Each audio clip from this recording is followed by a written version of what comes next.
Hello and welcome back to the channel.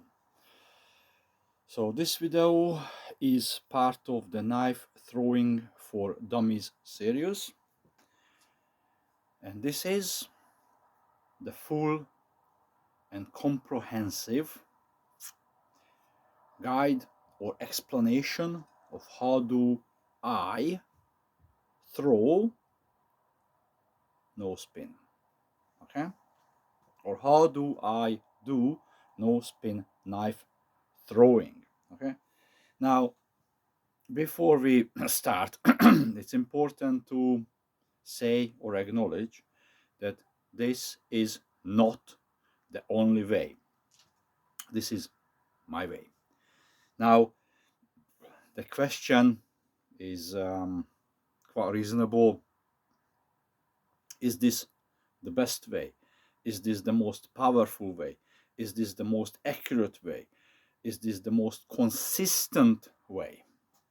And the answer to all of this is yes and no. Okay? Yes, it is the best way for me, and I'm working on the rest of it. Okay? I am a firm believer that one style or another style or another style of no spin and knife throwing is neither better, harder, stronger, more accurate than others. It is the individuals, the individual knife throwers make one style working for them. Okay? Or on the other hand, if we turn this all around, every individual have to find the way of throwing that suits them. And sometimes it isn't even the way of throwing, but it is just a philosophy or mentality behind the throw or style. I'm going to put this in air quotes. That helps to go like, yeah, okay, I can understand now. I understand. It's easy. Okay, so bear that in mind. And as always, take as little or as much from this as what you think you can use. Okay, so with that out of the way, let's start at the feet. Okay, now there is the being stationary or stepping forward. Once you get comfortable, once you relax, once you learn to use the hip correctly, because yes, I do believe the power coming from the hip or the motion starts at the hip,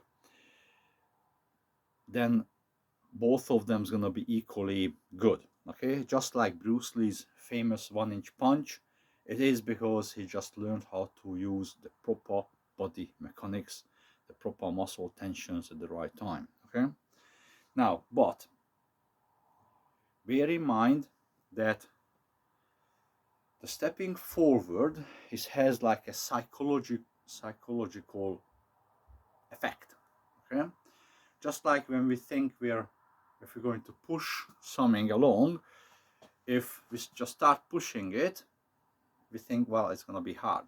But if we take a couple of good steps, what I call as a run in or run for it, or a running start, where we're going to put our body weight behind it, we assume that it is going to be easier.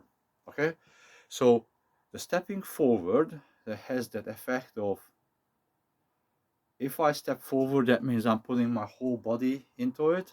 Therefore, I don't have to tense up the rest of my body. Knife throwing or successful knife throwing is about relaxing the body, relaxing the muscles. And I will make another video explaining all that. But right now, just bear in mind that stepping forward kind of has that putting everything in ease of mind, that okay, now I can relax and I can just move. Okay,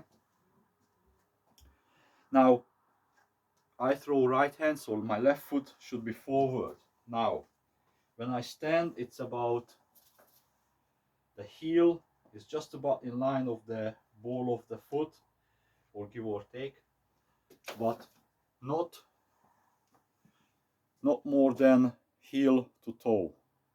Okay, when I step forward, it's exactly the same. It's a small step. Okay, so when I step forward, is that much, which does end up as heel to toe. You do not need a big lunge forward. Okay, it's not that much. It's just a small step to get you moving. Okay, now knees, they need to be relaxed. If they locked or hyperextended, you're not going to be able to throw. So relaxed knees. Then we get to the hip. Okay, so before we start on the hip, when I refer to the hip being parallel with the target, that's what I call a closed hip. Now, when one side, so when we're on angle to the target, that's what I call open hip, because now we can do something with our hips. Okay, so this may ruffle some feathers. There's two ways that you can move the hip itself. Okay, one is if you have a line through the body, and that's the pivot point or the pivot axis. So one hip goes forward, the other has to go back.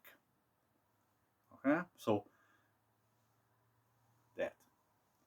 Now the other is if you think of the hip as the door and it has a hinge on one side. So as I step forward with the left foot, this is the hinge, so it goes, now it's open. Now then the hinge moves to this side and the other side comes forward. So basically, just find something that's more visible. If I can find something. Is this? Yeah, that's a bit more visible. Okay, so basically hinge. So forward, and then this stays where it is, and the other side goes forward. Okay.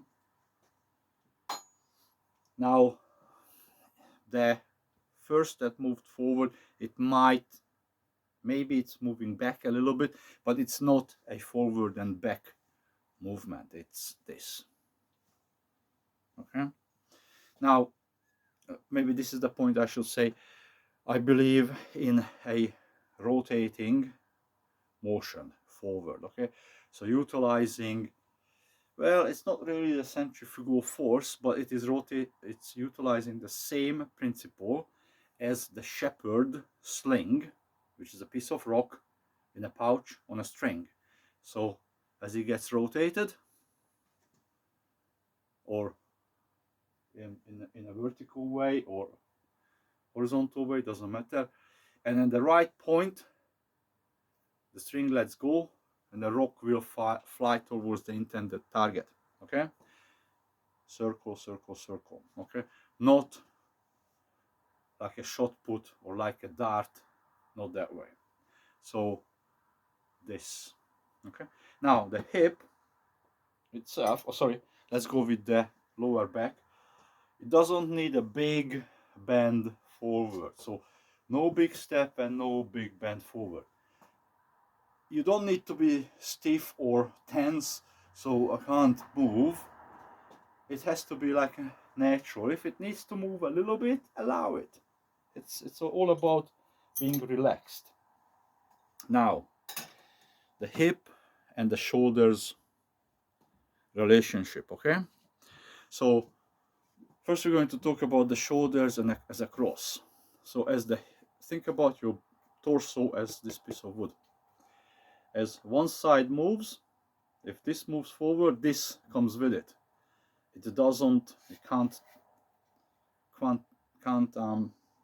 disconnect in the middle. Okay, so as the hip left side goes forward, left side goes forward. It's not the right side goes back, because right side goes back, hip stays stationary. No, not that way.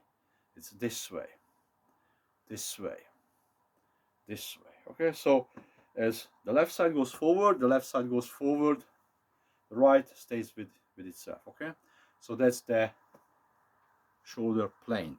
Now, the individual shoulder itself, don't make it stiff, don't make it tense.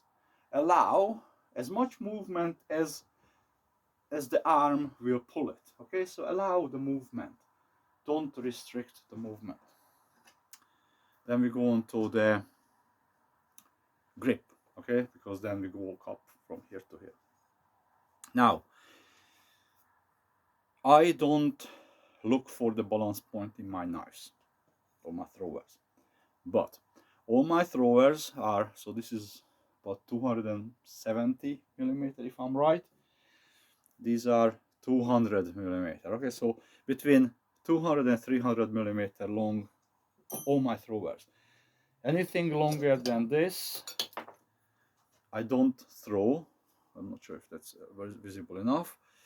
I don't throw something like this, no spin. Okay.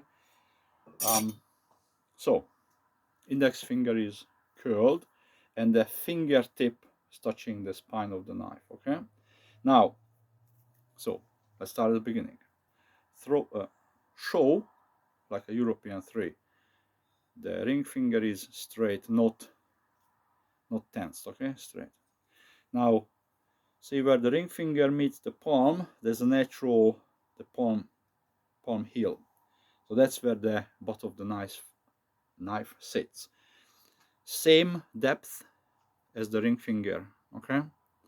Now, middle finger pushing it into the thumb pushing it into the middle finger, and the curved index is here. Okay. Now then, what happens? This is called the loose grip. And what I do, because I needed a bit more security, is the ring finger is just resting on the bottom, on the handle here, and the middle finger, you see how it's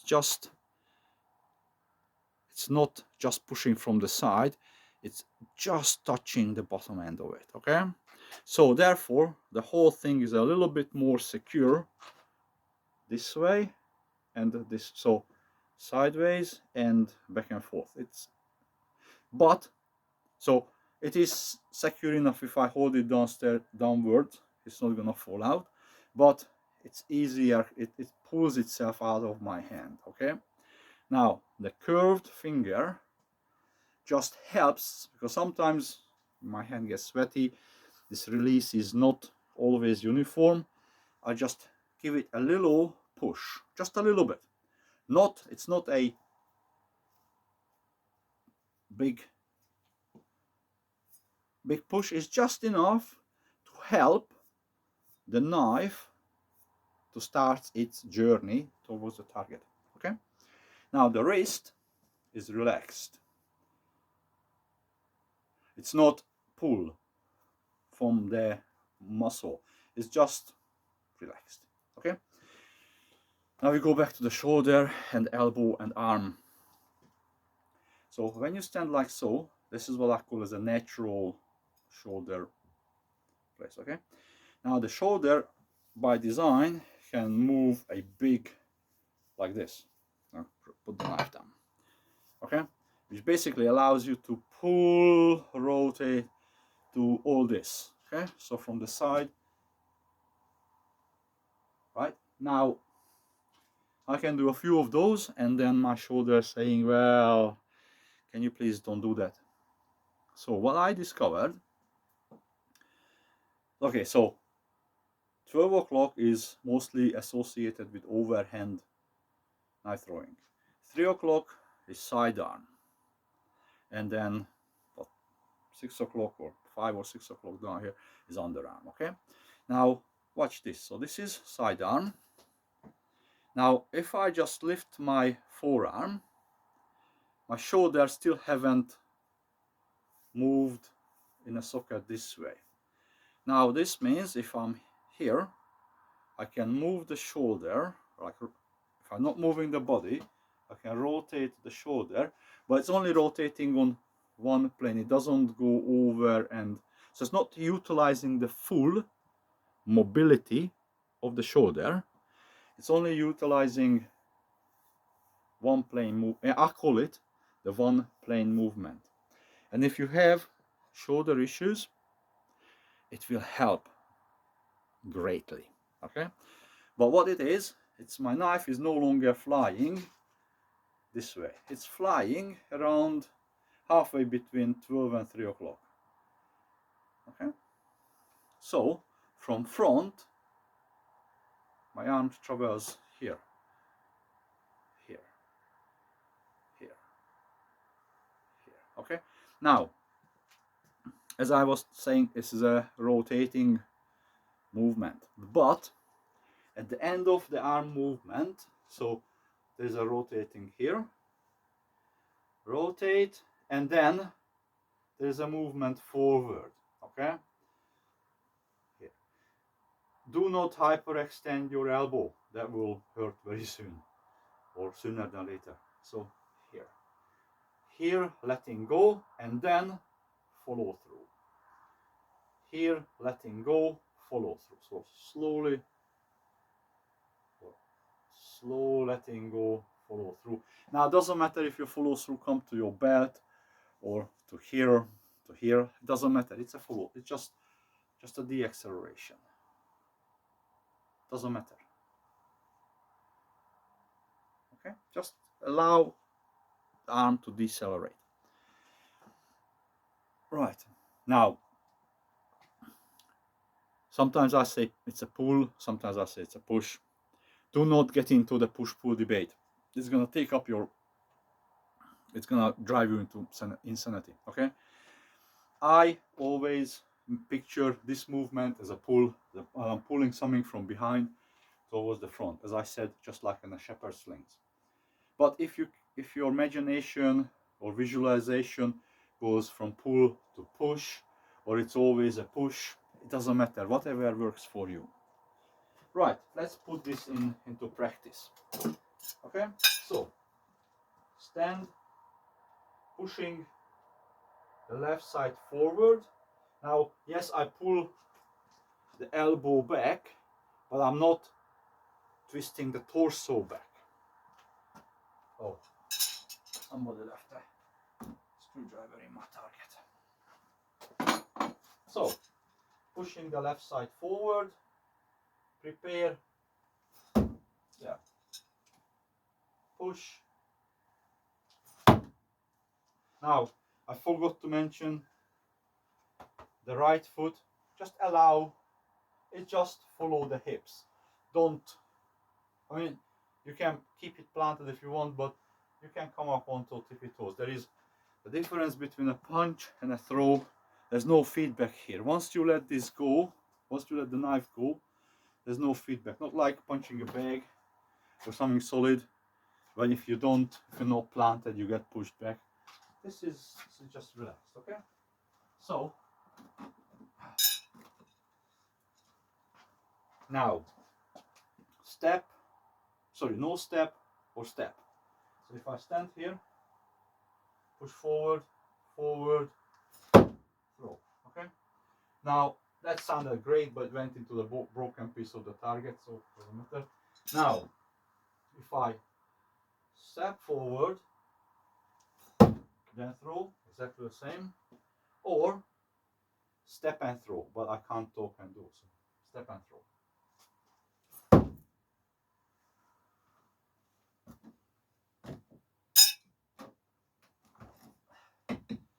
Now that was just an illusion, it's actually stuck into the backboard, broken piece in the target. So again, from here,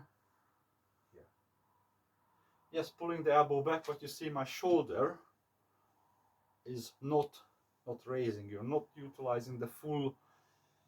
Yes, some styles will tell you to do that, and it has its merits, but if your shoulders are not up to it, this is a modification that you can do. Here. So the shoulder, yes, this way you get more benefit of the rotation of the shoulder. That's a horses for courses type of thing. Okay, so no step, step forward and throw, or step and throw.